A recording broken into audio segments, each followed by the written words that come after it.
Cerita ini nggak akan langsung nakutin dan nggak ada teriakan, tidak ada suara keras, bahkan nggak akan ada kejadian tiba-tiba.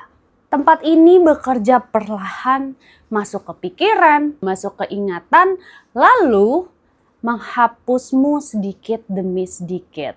Kalau kalian di sini pernah ngerasa nih waktu tuh berjalan rasa-rasanya tuh aneh banget dan tempat yang lo datengin nih terasa salah atau suasana yang terlalu sunyi untuk jadi normal, mungkin lo pernah berada dekat dengan tempat ini. Di sini gue bakalan nyeritain semua dari awal secara pelan-pelan ya guys ya, tanpa ada yang kelewat. Hai guys, balik lagi di Kamek Cerita.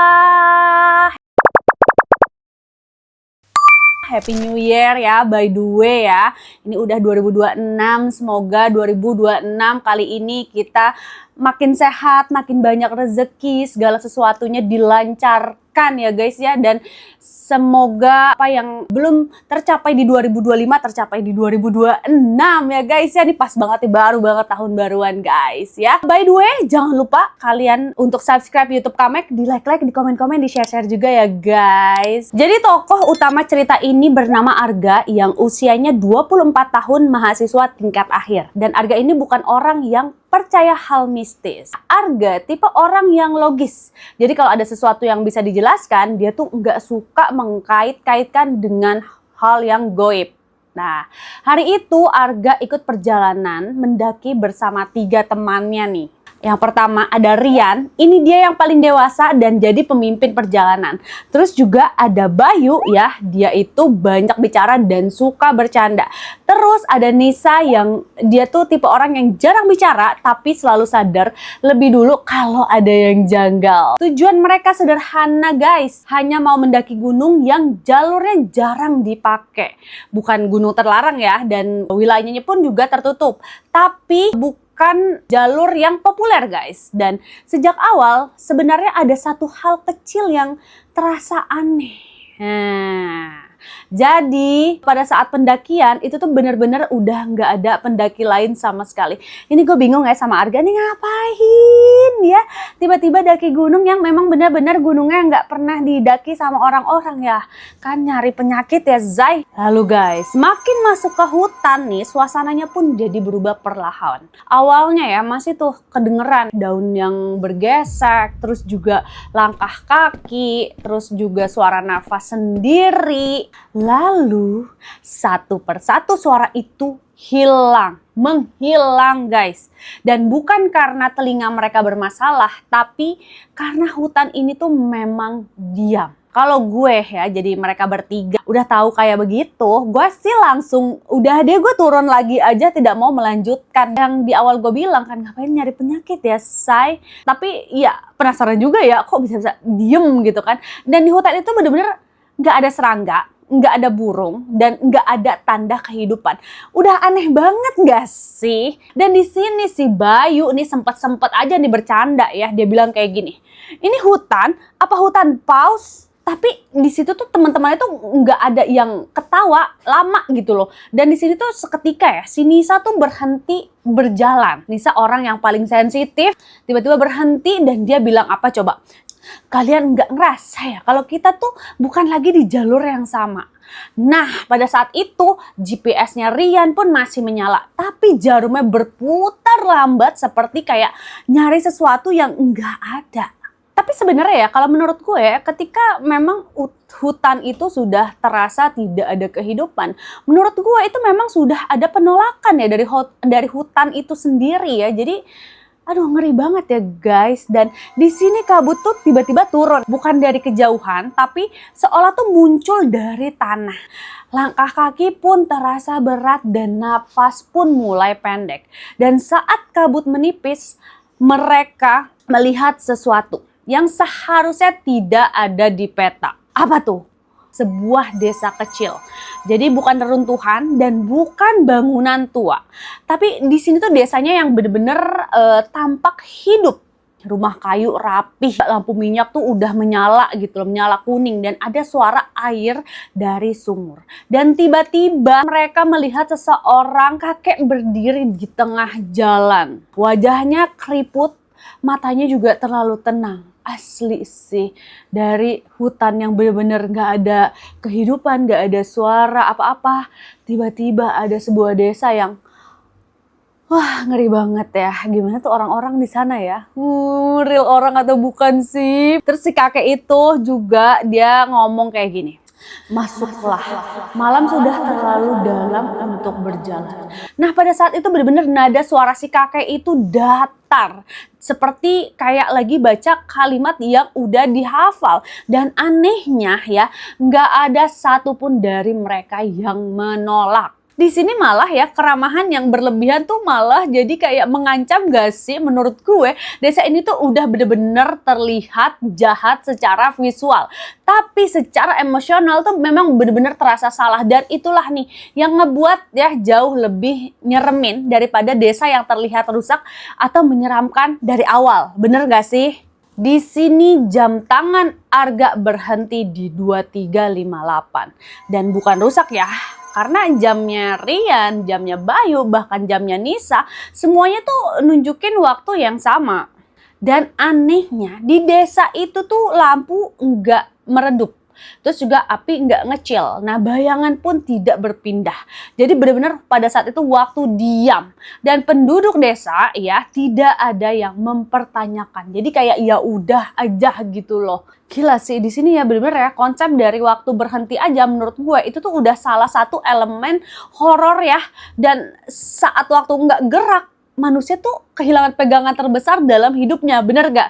Terus juga pasti kan otomatis rasa panik tuh muncul ya tanpa perlu ada makhluk apapun, ya kan? Dan di sana tuh bener-bener warga udah biasa aja. Gila sih ini sumpah ini horor banget ya. Nah pas mereka tuh lagi berpikir ya seperti kebingungan tiba-tiba seseorang nenek datang membawa teh hangat. Anjir lah tadi kakek-kakek sekarang nenek-nenek enggak tuh ya. Dan di situ si nenek berpesan pelan-pelan. Jadi dia bilang gini, jangan menyebut nama lengkap. Jangan keluar rumah setelah lampu padam. Terus juga jangan menoleh jika dipanggil dari belakang. Tetapi nih balik lagi nih, ini karena Bayu nih orangnya suka bercanda. Bayu pun malah ketawa kecil. Aduh sumpah ya nih si Bayu ini gak tahu tempat ya say. Dan nenek itu tuh langsung dong menatap Bayu secara sinis. Nah loh. Nah di sini tuh aturan-aturan sederhananya tuh nggak dijelasin ya alasan yang ngebuat kenapa desa ini tuh nggak membutuhkan persetujuan manusia. Di sini mereka tuh hanya memberi batas dan siapapun yang melanggar dianggap tuh udah nerima konsekuensinya. Lalu guys, setelah kejadian itu, mereka pun lanjut berbincang sambil meminum teh yang disediakan si nenek tadi. Tapi seketika saat mereka sadar, Bayu udah nggak ada. Bukan hilang berantakan ya, tapi seperti tidak pernah ada. Dan penduduk desa pun tidak ada yang panik. Tapi mereka malah berkata apa coba? Dia sudah selesai. Nah bagian ini nih menurut gue ini nih titik horor psikologis yang paling terkuat ya. Dimana Bayu tidak dihilangkan tapi memang dihapus. Dan reaksi penduduk desa yang tenang justru ya ini tuh mempertegas bahwa ini tuh hal yang biasa bagi mereka cuy. Ya jadi mungkin kalau misalnya ada yang misalnya Bayu diapain dulu tuh misalnya ya itu tiba-tiba blap hilang gitu ya. Dan setelah kejadian itu nggak beberapa lama nih Arga mulai lupa hal kecil. Nah, seperti jam berapa nih dia masuk, terus jalur mana nih yang dilewatin nih ya. Lalu juga bahkan wajahnya Bayu dia lupa cuy. Dan yang paling menakutkan nih nama Bayu terasa asing di mulutnya sendiri. Wah, ini dia masuk dimensi apa coba? Pendapat gue ya, hilangnya ingatan sedikit nih, sedikit demi sedikit. Memang kerasanya tuh jauh lebih nakutin daripada kematian instan. Dan gue pribadi ngerasa horor terbesar di sini adalah kehilangan identitas tanpa sadar, bahkan tanpa sempat melawan. Itu horor banget sih. Bener-bener gue gak kebayang itu desa kenapa, bekas apa ya kan? Dan di sini akhirnya Rian pun akhirnya berbicara. Jadi dengan suara yang gemeter nih ya, dia bilang kayak gini. Aku pernah kesini dulu dan aku juga datang berempat. Terus Arga dan Nisa otomatis langsung saling menatap kan gitu ya. Karena di sini mereka tuh tahu artinya ya. Di sini ketika si Rian memberi pengakuan, ini tuh bener-bener jadi ngubah sudut pandang cerita secara drastis gak sih ya kan? Karena menurut gue ini tuh memperkuat ide bahwa desa ini nih ya, desa ini tidak berburu manusia, tapi menunggu mereka yang datang lagi tanpa sadar. Nah ini mulai nih, kabut mulai terbuka dan hanya satu orang yang keluar. Dan desa itu langsung menghilang. Seperti enggak ada. Seperti enggak pernah ada bahkan. Jadi di sini ya, ini menurut pendapat gue lagi ya, faktanya bahwa hanya satu orang yang diizinkan keluar. Membuat keselamatan terasa seperti keputusan yang sepihak gak sih dari desa dan bukan hasil perjuangan. Ini tuh memberi kesan kayak manusia tuh gak pernah benar-benar memegang kendali. Lalu Arga kembali ke dunia normal nih guys. Tapi setiap jam 23.58 dia tuh ngerasa kayak ada sesuatu yang menunggu. Karena desa itu tuh tidak menculik ya guys ya. Dia tuh hanya menyimpan. Gila sih, ini memang horor terbaik ya. Soalnya bener-bener nggak ngasih akhir dengan kejutan, melainkan dengan rasa bahwa sesuatu tuh masih menunggu dan tidak akan pernah benar-benar selesai. Jadi kalau gue ngeliat, dia tuh kan yang udah pernah kesana tuh Rian kan. Ternyata Rian tuh ya ini yang dirasakan Arga sekarang gak sih? Jadi Rian itu datang lagi ke sana, tapi ternyata yang selamat hanya Arga. Nanti tuh ya mungkin beberapa tahun kemudian Arga yang akan datang lagi. Jadi begitu aja terus tuh si desa ini nih. Jadi benar-benar horor banget sih, dan di sini memang gue penasaran banget. Kenapa kira-kira si desa ini nih? Ada apa nih? Apa memang ya udah memang cuman ya dimensi lain aja ya? Tapi gokil sih, serem ya. Merinding juga sih kalau misalnya ada di dalam cerita itu guys. Oke, sampai sini aja cerita dari Kamek ya guys. Thank you for watching ya. Jangan lupa buat subscribe YouTube Kamek ya. Di like, di komen, sama di share juga guys. See you di Kamek cerita episode berikutnya. Rekomendasi Kamek nggak pernah salah.